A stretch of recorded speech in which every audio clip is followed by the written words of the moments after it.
The soldier with the ruined face came on the first cold night of every month. And in a year of putting him back together, I never once asked his name.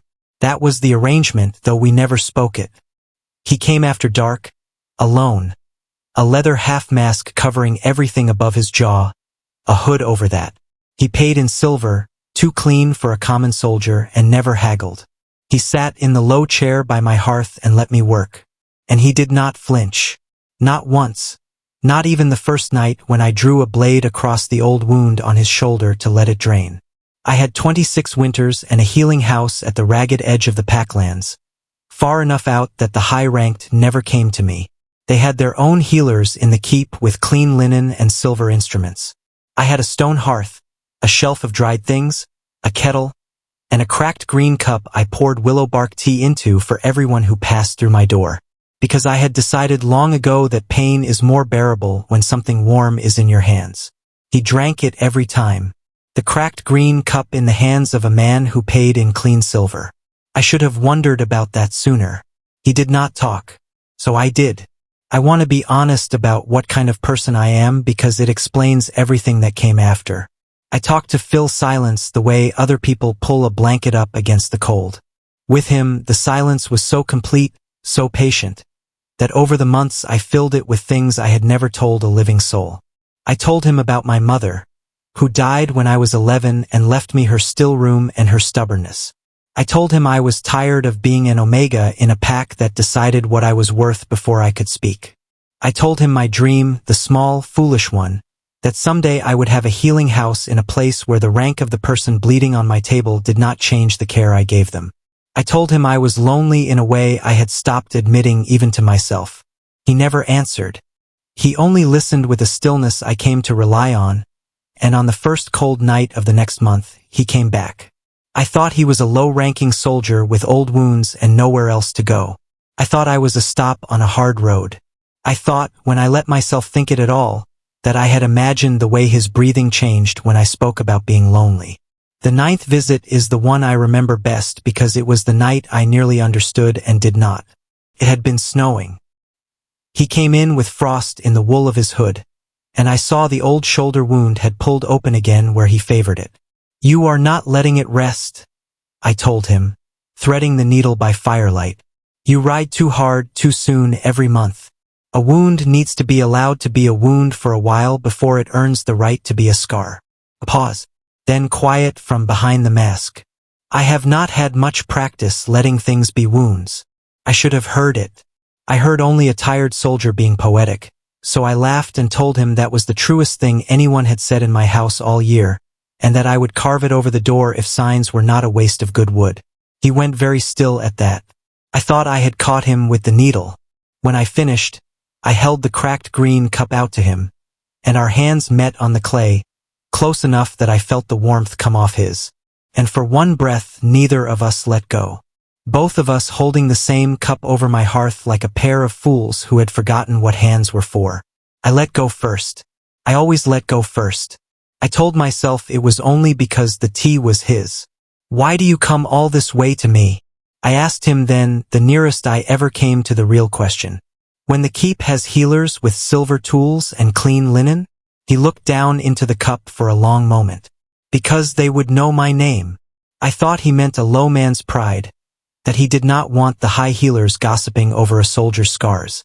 I told him pride was a poor reason to bleed, and he made a sound I understand now was a laugh.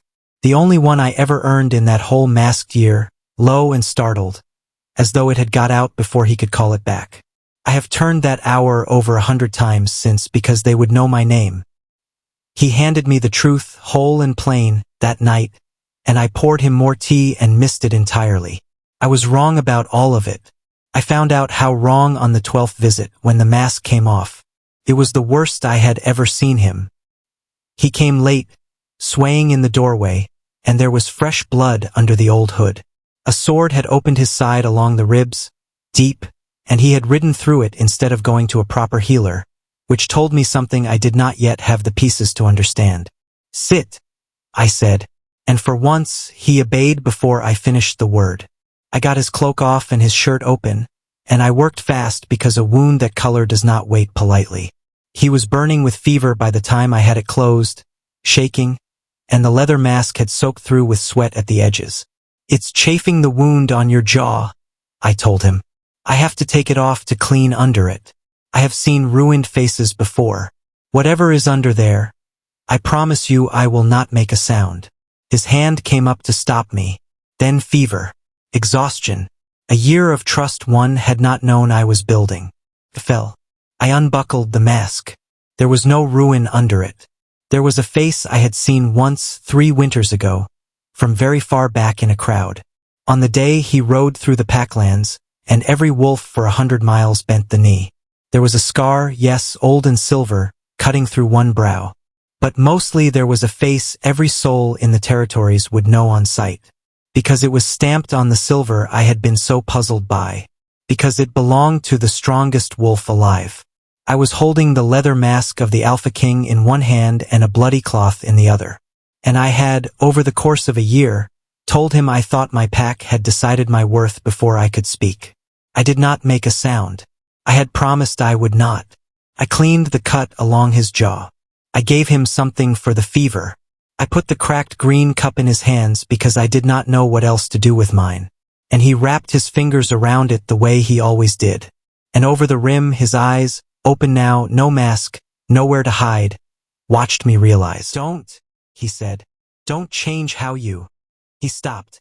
The king of the Iron Territories, who had ridden through a sword wound rather than be seen, could not finish the sentence. "How long have you known I didn't know?" I said. "Since the first night.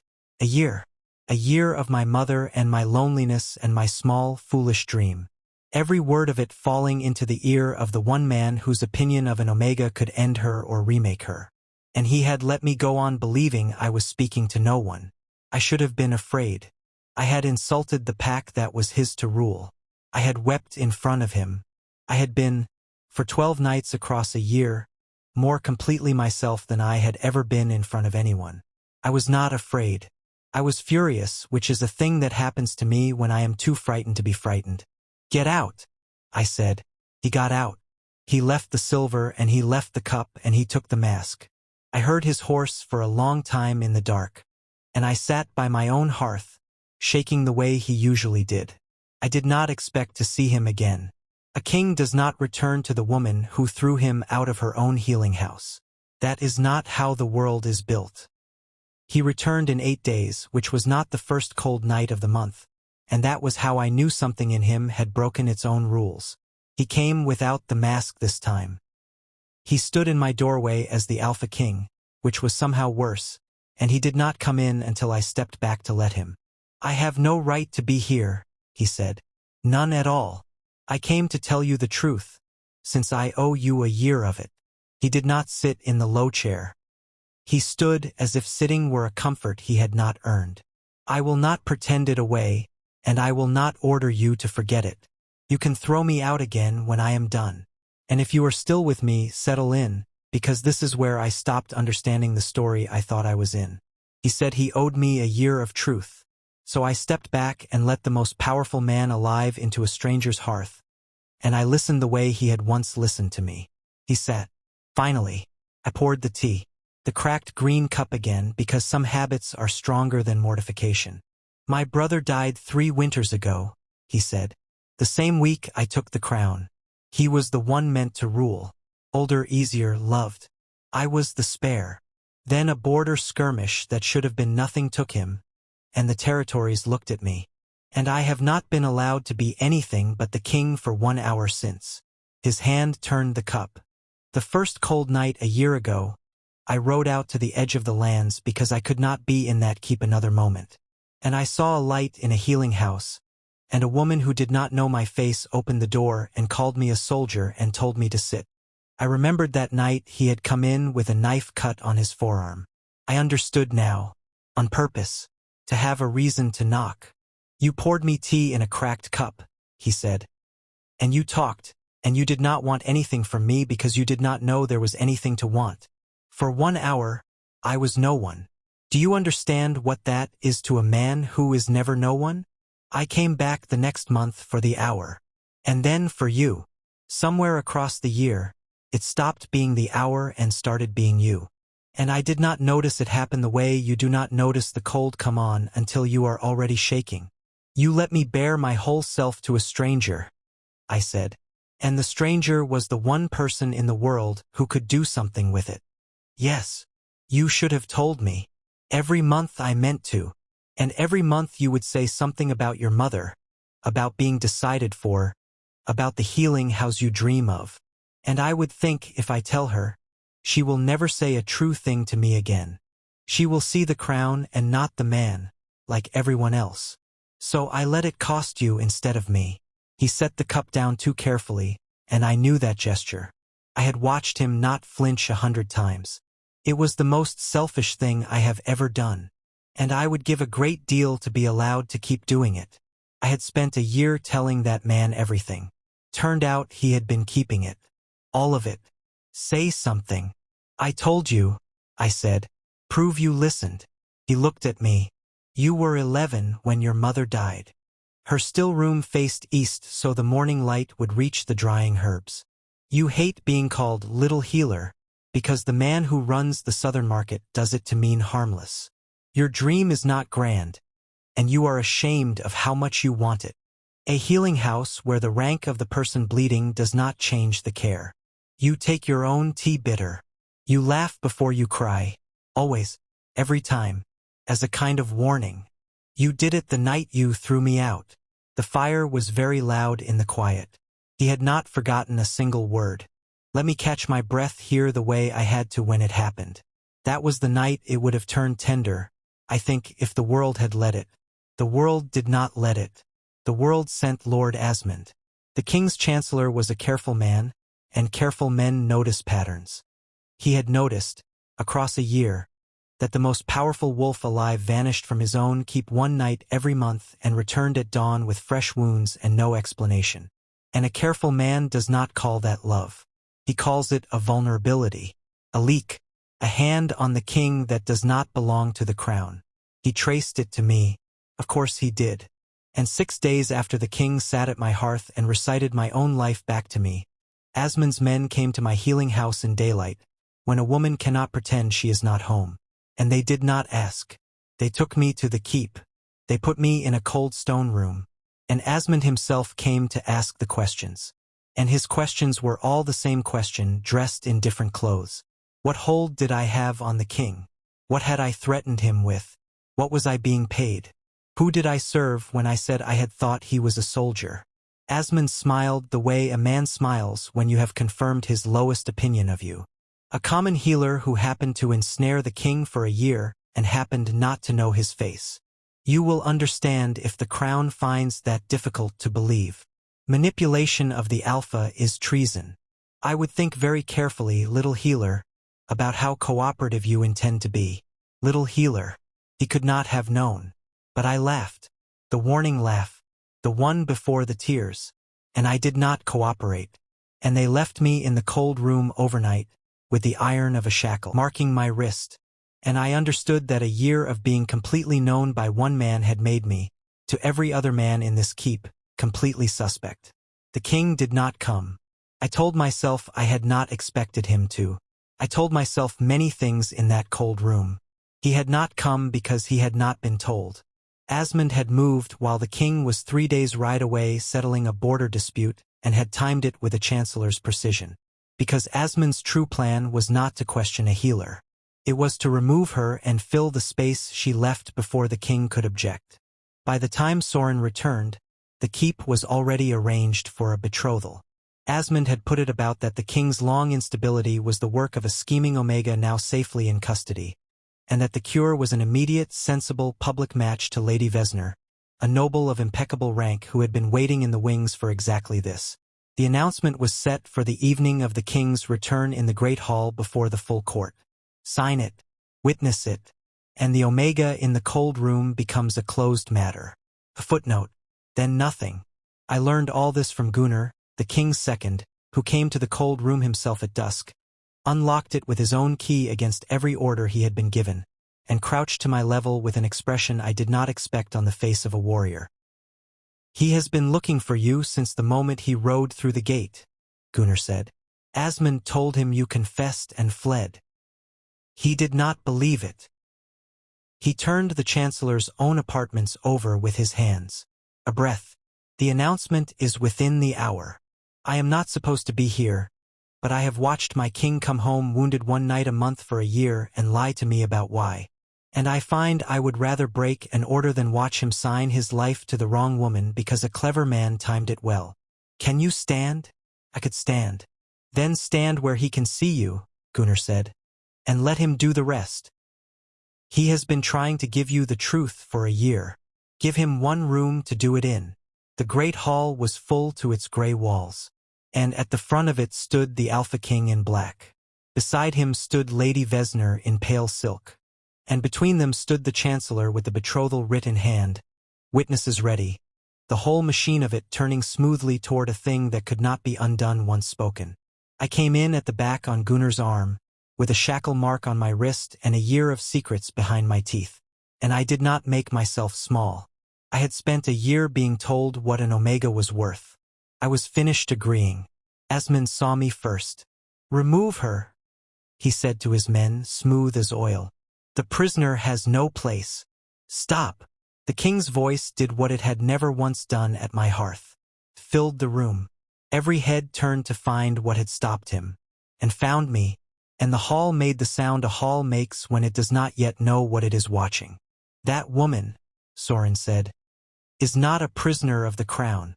She was taken from her home in my absence. On this man's order. On a charge this man invented. He turned to the assembled lords, and I watched the proudest creature alive choose to be seen. You have been told I was made unstable this past year by a scheming Omega. I will tell you the truth instead, and you may think of me what you like when I am done. For one night a month, for a year, I rode to a healing house at the edge of these lands and let a woman who did not know my face treat my wounds. I gave myself reasons to bring her. She thought I was a soldier. I let her think it. I went because in that room I was permitted to grieve my brother as a man and not perform strength as a king. She knew nothing of who I was. She wanted nothing of what I am. His voice did not break, but it came close. And closeness in that man was an earthquake. There was no manipulation. There was a drowning man and the only person who never once asked him to be the crown. If that is weakness, then I have been weak in the one place I was allowed to be. And I will not be ashamed of it before any of you. The hall was silent. Lady Vesner, to her great credit, had taken 3 steps away from the Chancellor. Asmund did not yield. Careful men rarely do until the ground is already gone. A moving story, he said. And exactly what a skilled manipulator would arrange for you to believe. Your Majesty, she has had a year to learn your every. Ask me anything, I told him. My own voice carried across the hall the way it had carried that first night. I laughed at the wrong moment. The court turned. You say I learned him. You have it backward, my lord. He learned me. Ask him my mother's name. Ask him which way her still room faced. Ask him what the southern marketman calls me to mean I am harmless. A blackmailer studies her victim. She does not hand him her whole childhood and her smallest dream and call it a year of conversation with a man she believed was no one. I held up my marked wrist so the room could see it. I came here in irons for the crime of being known. I will not apologize for it. And I will not stand here while you turn the kindest hour of his life into a crime to cover the fact that you wanted his throne arranged your way. It was very quiet. Then into the quiet came the wolf. I had never seen it. In a year I had only ever met the man. But it came through the side of the hall now. Enormous. Gray. Shot through with black. And it did not go to the king. And it did not so much as glance at the noblewoman in silk. It crossed the length of that great hall past every lord who outranked me. And it came to the Omega healer with the shackle mark. And it pushed its great head beneath my marked hand. And stood, the whole warm weight of it, against my side. Then it turned and looked at the court of the Iron Territories the way you look at people who have been very slow to understand something obvious. The king came down off the dais. He did not kneel. A king does not kneel. But he crossed to me on his own feet and took my wrist, the marked one, and turned it over in his hands the way he had turned the cup 100 times. "I should have told you on the first night," he said low, just for me, though the whole hall strained to hear. "I told myself I was protecting your honesty. I was protecting myself from losing the one place I was real. I let it cost you everything. And I have a year of your words I have no right to. And I would not give a single one of them back." His thumb moved over the mark the iron had left. "Grieve your brother. You told a stranger once that before you let yourself be happy, or you will spend your whole life thinking you do not deserve it. You did not know who you were saying it to. I have thought of nothing else for 11 months. There is a particular cost to that man's grief. I had felt the edge of it for a year without a name for it, and I felt it surge now, harder than I had ever seen. The whole held weight of 3 winters trying to close back over him in front of everyone. He shook with it, and I did the only thing I had ever known how to do for him. I put my hand over the place on his side where the worst wound had been, the one he had ridden through to reach me, and I held him steady while it passed, the way I had held the cup out 100 times. And I did not make a sound, because I had promised him once that I would not. When he kissed me, it was not a thing I could have described to you in parts. It was the year coming undone all at once. The hour and the mask and the cracked cup and every word he had kept. And what broke open in me was not desire, but the plain astonishment of being, for the first time in my life, entirely known and wanted anyway. The court could think what it liked. As it happened, the court mostly cheered, which I am told is rare, and which I did not hear over the roaring in my own ears. Lord Asmund did not get his quiet estate. He had laid hands on the king's chosen, fabricated a charge, and timed a betrothal to bury a woman in irons. And the lords, who had been ready to call the king weak an hour before, found they had no stomach to defend a chancellor who had shackled the woman their king wept for in open court. He was stripped of his seat and his lands and sent beyond the territory's border with an escort that did not speak to him. Lady Vesner married a northern lord within the year and sent us, to my surprise, a genuinely warm letter and a very good wheel of cheese. The fracture was real, and I will not pretend otherwise. For a season, there were those who whispered that a king who rode out in a mask to be coddled by an omega was a king who could be tested. And 1 or 2 tested him and learned the difference between a man who hides his grief and a man who has none. The keep took a long while to decide what to do with me. So did I. But here is where the warmth lives. So let me leave you there. A year on, a full year, the first cold night of the month came round again. I have my healing house, not the one at the ragged edge. That one I gave to a younger healer who needed a start. Mine is in the keep now, a sunlit room off the great hall, east-facing so the morning light reaches the drying herbs. And the rank of the person bleeding on my table does not change the care they get because the king put that into law with his own hand and dared anyone to question it. They do not question it. Gunnar still steals my willow bark tea and blames the wolf, who accepts the blame because it is usually near the honey when he does.